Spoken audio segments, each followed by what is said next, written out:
Oke, kita mulai dari Bismillahirrahmanirrahim. Assalamualaikum warahmatullahi wabarakatuh. Waalaikumsalam warahmatullahi wabarakatuh. Pada pertemuan kedua ini yang minggu lalu sempat libur karena bertepatan dengan tanggal merah. Kita mulai saja. Untuk pertemuan kedua ini kita akan membahas mengenai komitmen organisasi. Sebelum lebih jauh membahas mengenai komitmen organisasi, kita akan membahas dulu mengenai definisi, arti, manfaat pembelajaran dulu ya, manfaat pembelajaran untuk sesi ini ya. Yang pertama, diharapkan mahasiswa mampu memahami pengertian komitmen organisasi. Yang kedua, memahami aspek-aspek dalam komitmen organisasi. Yang ketiga, menjelaskan proses terbentuknya komitmen.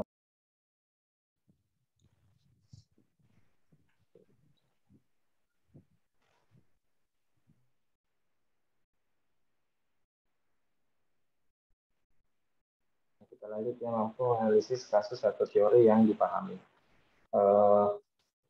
Selanjutnya kita bahas dulu mengenai apa itu sebenarnya komitmen organisasi ya.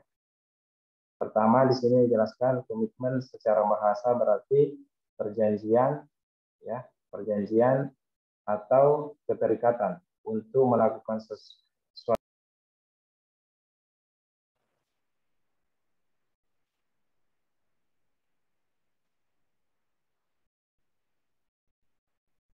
Kita lanjut ya, karena diskusi. Untuk melakukan suatu kontrak, ya. Jadi di sini komitmen ada secara bahasa itu berarti perjanjian ya, atau keterikatan untuk melakukan sesuatu yang biasa disebut dengan kontrak. Nah, selanjutnya komitmen juga dapat diartikan ya sebagai menepati janji. Menepati janji. Jadi kalau kita misalnya menepati atau memberikan suatu janji kepada orang, menepatinya itu termasuk juga adalah komitmen. Yang kedua, bertanggung jawab. Jadi misalnya ada suatu hal pekerjaan yang diberikan, ya tentunya kita harus memberikan tanggung jawab kita kepada pekerjaan tersebut. Tidak dalam bentuk mengabaikan apalagi membiarkan begitu saja ya. Yang kedua adalah konsisten. Konsisten di sini bagaimana pendirian kita dalam suatu hal ya, artinya misalnya kita sepakati dari awal bahwa harus begini ya, kita harus konsisten, jangan kita di pertengahan atau di pertengahan kita melencengnya atau berpindah. Yang keempat adalah menjaga kepercayaan. Jadi bagaimana misalnya amanah yang kita berikan itu ya, atau yang kita kerjakan dalam suatu perusahaan, bagaimana bisa kita menjaganya. Yang kelima adalah bersikap jujur dalam suatu misalnya hal yang diamanahkan kepada kita, ya bagaimana kita menjalankannya dengan cara bersikap jujur. Ya. Selanjutnya di sini komitmen juga dapat diartikan sebagai takaran. Nah, takaran atau ukuran keimanan seseorang dalam meyakini sang pencipta melalui ikhtiar. Ya, jadi komitmen juga dapat diartikan sebagai takaran ya, ukuran sejauh mana keimanan kita kepada sang pencipta. Ya, bisa melalui ikhtiar, doa, dan usaha secara bersungguh-sungguh. Ya. Yang kedua, komitmen juga merupakan sikap dasar yang melekat di dalam hati dan pikiran yang mengendalikan perilaku sesuai dengan perjanjian di awal. Jadi komitmen itu juga bisa diartikan ya bagaimana kita sikap dasar ya yang melekat pada suatu perjanjian yang di awal. Misalnya kalau kita ingin akad ya, akad dengan misalnya kerja di perusahaan atau misalnya akad dengan pihak perbankan ya, kita harus konsisten terhadap apa yang telah disepakati sebelumnya. Ya. Jadi dapat disimpulkan bahwa komitmen merupakan suatu bentuk kewajiban yang mengikat seseorang dengan sesuatu, baik itu dengan dirinya sendiri maupun dengan orang lain. Jadi dapat disimpulkan bahwa komitmen itu merupakan bentuk kewajiban yang mengikat seseorang dengan sesuatu, baik itu dengan dirinya maupun dengan orang lain. Jadi komitmen sebenarnya sebuah dasar dalam diri kita sendiri ya. Kita ambil dulu contohnya misalnya pada diri kita sendiri ya sebelum melakukan komitmen misalnya dengan orang lain. Apatah lagi dengan misalnya kelompok lain atau organisasi lain. Ya. Jadi biasa kita dengar peribahasa ya bahwa kalau binatang yang dipegang adalah talinya, kalau manusia yang dipegang adalah ucapannya. Jadi, mungkin teman-teman pernah dengar peribahasa ini ya. Jadi misalnya saya kasih contoh ya, contoh kasus dosen memberikan tugas kepada mahasiswa, kemudian mahasiswa mengerjakan dengan tekun dan bersungguh-sungguh serta mengumpulkan tugas itu dengan tepat waktu, itulah yang dimaksud dengan komitmen. Ya. Jadi misalnya dosen memberikan tugas kepada mahasiswa, dia mengerjakannya dengan sungguh-sungguh, serta mengumpulkan tugas itu dengan tepat waktu sesuai dengan komitmen dia.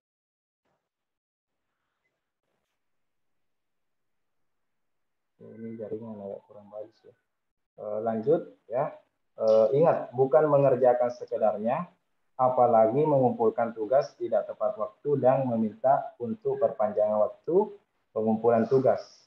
Jadi jika ada sikap perilaku seperti ini, maka sesungguhnya komitmen itu telah tidak berarti lagi ya. Jadi misalnya tadi saya berikan contoh, dosen memberikan tugas ya,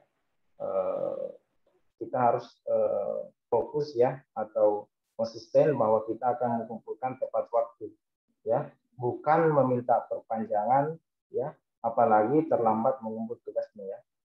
Jadi kesimpulannya, begitu seseorang berkomitmen maka apapun yang terjadi dia harus bertanggung jawab, dia harus tuntas, dia harus jujur dan menepati janji serta harus melakukan apa yang menjadi kewajiban sesuai dengan kesepakatan yang disepakati. Jadi intinya harus menepati janji dan kesepakatan yang di awal ya. Pemahaman yang coba ini saya sampaikan dari pengertian tersebut bahwa komitmen itu sikap dasar ya, artinya landasan kita dalam berperilaku atau berbuat, sehingga jika ada kekeliruan maka kesalahan dalam bertindak. Kita fokus pada kewajiban. Kita menghadirkan integritas seperti kejujuran, tanggung jawab, konsisten, percaya, dan lain sebagainya dalam menjalankan. Itulah yang dimaksud dengan komitmen.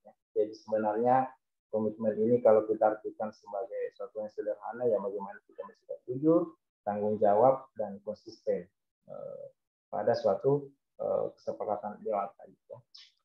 Kita lanjut ke pengertian organisasi ya. Organisasi adalah sebuah kesatuan ya atau entity yang terdiri dari banyak orang. Jadi organisasi itu secara sederhana itu adalah sebuah kesatuan. Ada beberapa orang yang di dalamnya. Bisa berupa institusi, asosiasi atau lembaga yang memiliki tujuan sama dan berhubungan dengan lingkungan luar.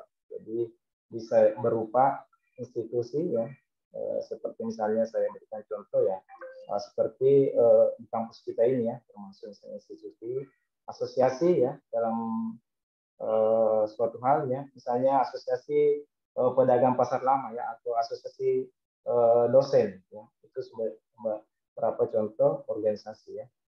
Terus ada lembaga ya, lembaga biasanya ini kita ambil contoh yang terdekat, misalnya ada lembaga sosial ya, yang mungkin teman-teman mahasiswa ada yang pernah mengikuti atau berada di lembaga tersebut, yang memiliki tujuan sama dan berhubungan dengan lingkungan luar. Jadi tentunya dalam suatu institusi, asosiasi atau lembaga itu tentunya kita memiliki tujuan sama. Tentunya kita harus memiliki hubungan dengan lingkungan luar ya, seperti misalnya mitra-mitra kita atau segala sesuatu yang mungkin ya membutuhkan asosiasi atau lembaga tersebut. Jadi di sini ada beberapa ya, ada 6 definisi organisasi ya.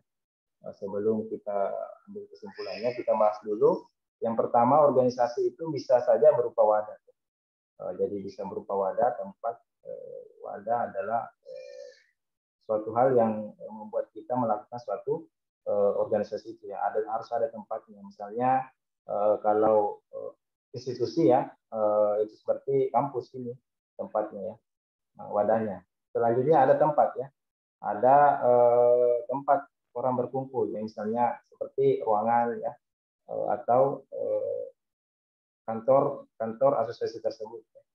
Selanjutnya ada sarana mencapai tujuan ya.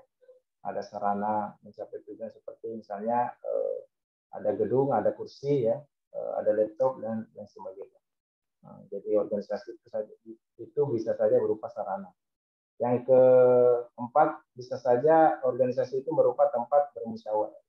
Jadi ada pendapat-pendapat dari beberapa misalnya anggota, tentunya karena kita berlatar belakang berbeda ya, tidak semua misalnya anggota organisasi itu memiliki pemikiran latar belakang yang sama ya, jadi ada perbedaan. Sehingga organisasi ini bisa saja merupakan tempat untuk bermusyawarah. Jadi menentukan apa yang terbaik untuk organisasi. Yang kelima, organisasi itu bisa saja berupa orang yang bekerja ya. Nah, misalnya dalam satu institusi ya, bisa saja merupakan memang tempatnya untuk bekerja, untuk mencari nafkah atau nafkah finansial ya untuk keluarga misalnya. Yang terakhir, organisasi itu bisa saja berupa adalah suatu kelompok orang yang memiliki tujuan sama saja.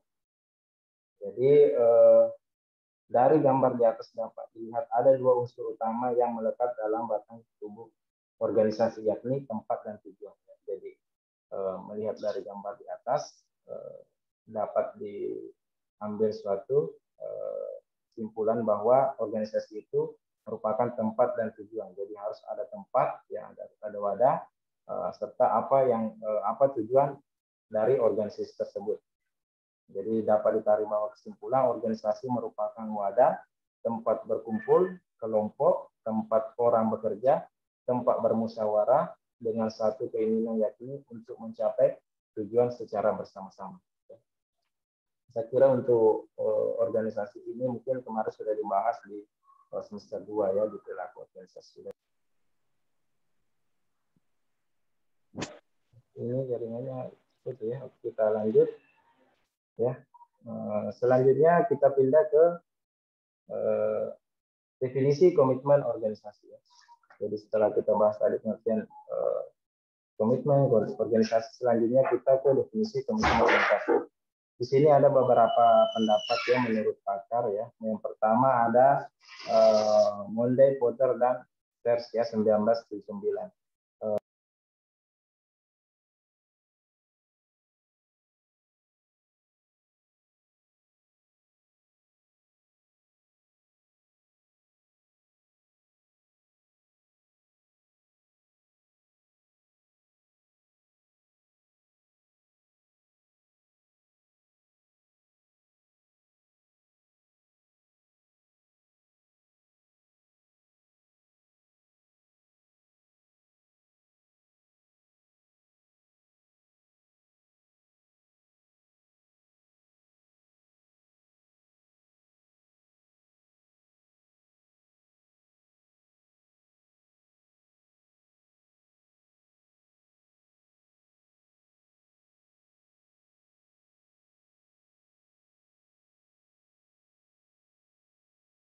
Untuk kebutuhan misalnya untuk kebutuhan sosial ya.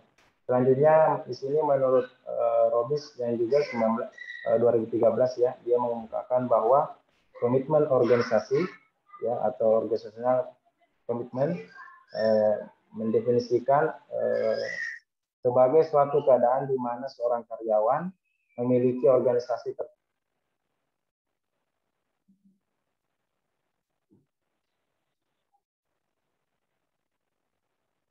Oke, lanjut lagi.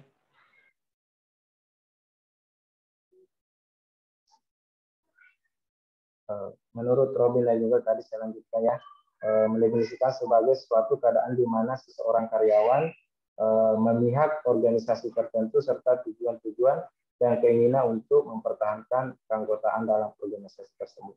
Jadi kalau menurut di sini dia mengungkapkan bahwa sebagai suatu keadaan di mana seseorang karyawan memihak. Jadi dia memihak misalnya terkadang orang kan memilih suatu pekerjaan atau organisasi yang baik menurut dia masing-masing. Ya. Tentunya juga ada biasa perbedaan dalam organisasi. Yang ketiga, menurut Moher dan Vivin, tahun 2015 ini beliau berpendapat bahwa sikap yang mengikat, yang mencerminkan sejauh mana seseorang individu mengenali terikat pada organisasinya. Jadi sejauh mana seorang individu mengenali ya. Misalnya seorang sudah lama bekerja di situ, tentunya orang tersebut sudah paham betul bahwa beginilah keadaan di organisasi tersebut. Seorang individu yang memiliki komitmen tinggi kemungkinan akan melihat dirinya sebagai anggota sejati organisasi tersebut. Ya. Jadi misalnya seorang tersebut memiliki komitmen tinggi, kemudian akan melihat dirinya sebagai anggota sejati organisasi.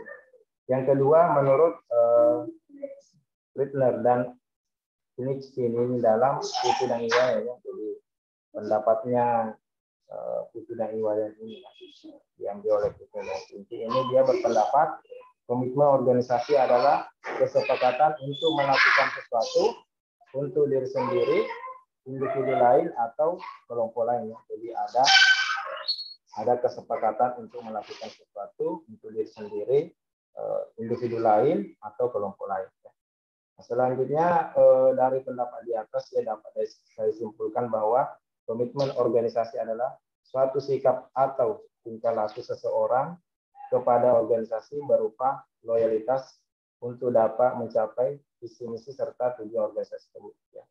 Jadi dari beberapa pendapat definisi menurut ahli di atas ini menurut dapat saya simpulkan bahwa organisasi itu merupakan sebuah tingkah laku ya seseorang kepada organisasi berupa loyalitas. Jadi bagaimana seorang anggota organisasi itu loyal, tetap mempunyai keinginan yang kuat untuk tetap pada organisasi tersebut.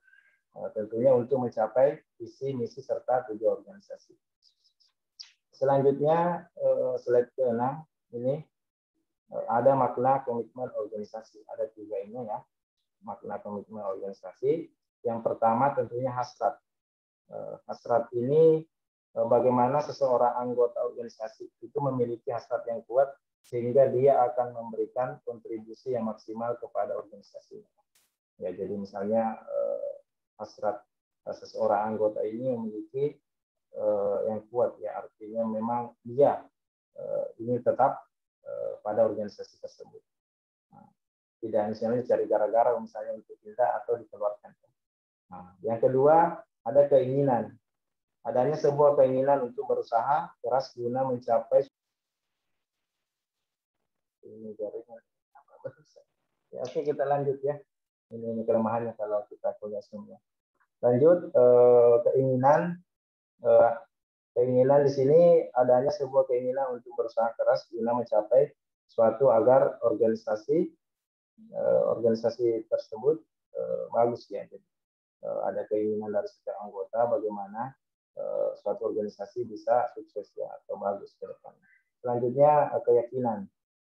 Adanya keyakinan bahwa ketika dia bergabung dalam organisasi, dia akan memiliki sesuatu yang menjadi baik karena nilai-nilai yang dianut oleh organisasi dan nilai-nilai pribadi yang dianut oleh anggota tersebut menjadi sesuatu hal sehingga itu yakin ya keberadaannya di situ akan membuat para prestasi buat dirinya sendiri ya.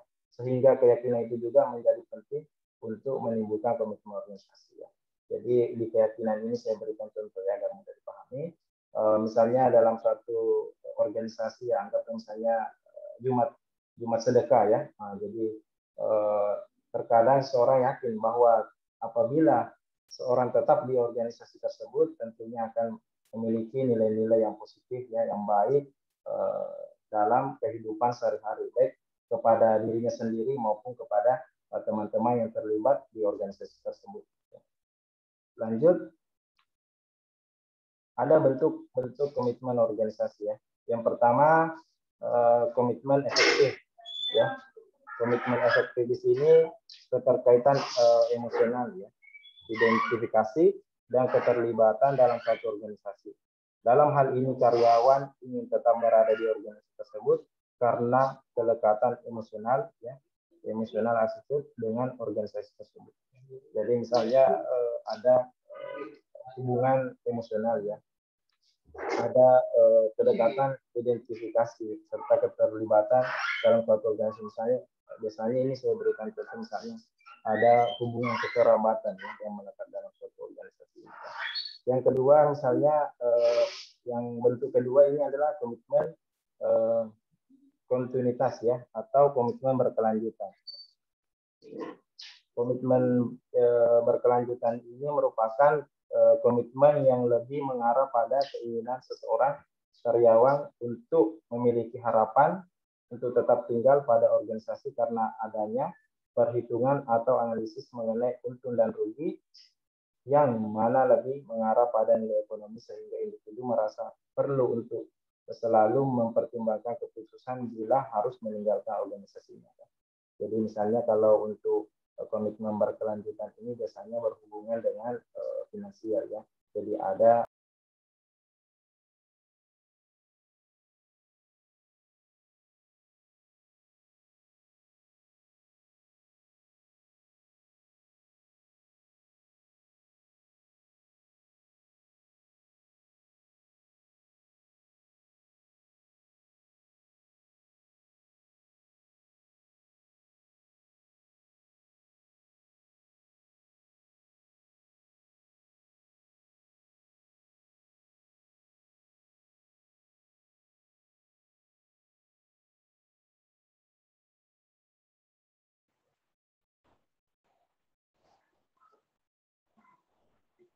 Oke, kita lanjut, ya. Yang ketiga ada komitmen normatif. Ya.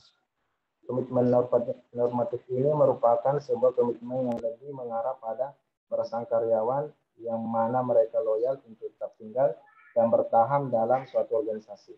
Karyawan yang punya tingkat komitmen normatif tinggi akan selalu memperhatikan apa yang dinyatakan orang lain tentang mereka jika meninggalkan organisasi tersebut.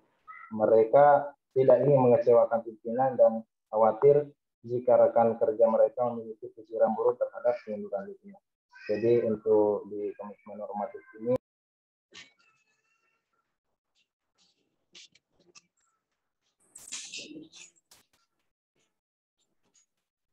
Oke, kita lanjut kembali, ya. Jadi komitmen normatif ini itu bagaimana seorang karyawan, ya, berpikir bahwa dalam suatu organisasi memang merupakan hal yang wajib, ya, untuk loyal dan meyakini bahwa tersebut adalah memberikan yang terbaik untuk anggota organisasinya. Jadi kalau untuk komitmen normatif ini biasanya untuk karyawan susah untuk berhenti atau meninggalkan organisasi tersebut, ya, kecuali misalnya memang tidak melewati usia, ya, atau ada pelanggaran berat terhadap organisasi tersebut. Selanjutnya di sini ada aspek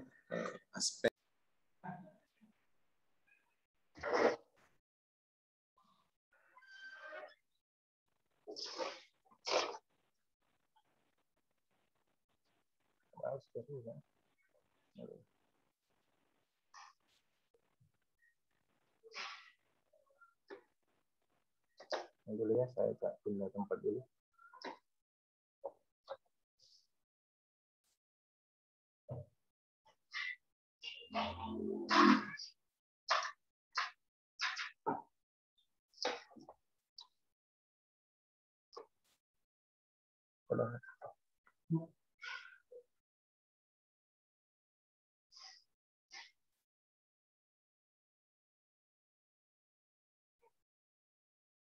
Baik, kita lanjutkan, ya. Ini sebenarnya saya sudah pakai jaringan HP, ini masih kurang bagus, ya. Lanjut, kita aspek komitmen organisasi, ya. Yang pertama di sini ada aspek identitas, ya. Aspek identitas ini merupakan keyakinan dan penerimaan nilai-nilai tujuan organisasi. Ya. Dimensi ini tercermin dalam bentuk perilaku seperti adanya kesamaan nilai-nilai tujuan pribadi dengan nilai-nilai dan tujuan organisasi. Penerimaan terhadap kebijakan organisasi serta adanya kebanggaan menjadi bagian dari organisasi. Ya. Misalnya kalau aspek identitas ini biasanya ada kesamaan. Ya. Saya berikan contoh misalnya untuk organisasi dilihat dari identitas biasanya ini adalah seperti kerukunan ya. Kerukunan misalnya dari asal yang sama ya, membuat suatu organisasi kerukunan di misalnya di tempat itu ya atau di daerah tertentu ya. Yang kedua ada aspek keterlibatan. Jadi di sini aspek keterlibatan yakni keinginan yang kuat untuk berusaha demi kepentingan organisasi. Dimensi ini tercermin dari usaha anggota untuk menerima dan melaksanakan setiap tugas yang diemban kepadanya melebihi dari standar minimal yang ditetapkan organisasi. Bekerja dengan atasan maupun rekan kerjanya, ya, mereka tidak hadir hanya jika benar-benar tidak sakit. Jadi misalnya aspek keterlibatan ini sejauh mana anggota organisasi terlibat ya atau memang sangat dibutuhkan dalam suatu organisasi tertentu ya. Misalnya kalau tidak ada yang bersangkutan ya biasanya selalu dicari-cari ya. Karena misalnya dia yang selalu mengerjakan pekerjaan tersebut. Jadi terkadang dia tidak hadir karena memang betul-betul dia tidak hadir sakit ya. Artinya sudah tidak bisa sakit betul baru tidak hadir ya, bukan karena sakit biasa ya sehingga masih bisa pergi ke kantor ya, atau organisasi tersebut. Selanjutnya ada aspek loyalitas karyawan. Loyalitas karyawan terhadap organisasi memiliki makna kesediaan seseorang untuk melanggengkan hubungan dengan organisasi. Bila perlu dengan mengorbankan kepentingan pribadinya tanpa mengharapkan apapun. Kesediaan karyawan untuk mempertahankan diri bekerja dalam perusahaan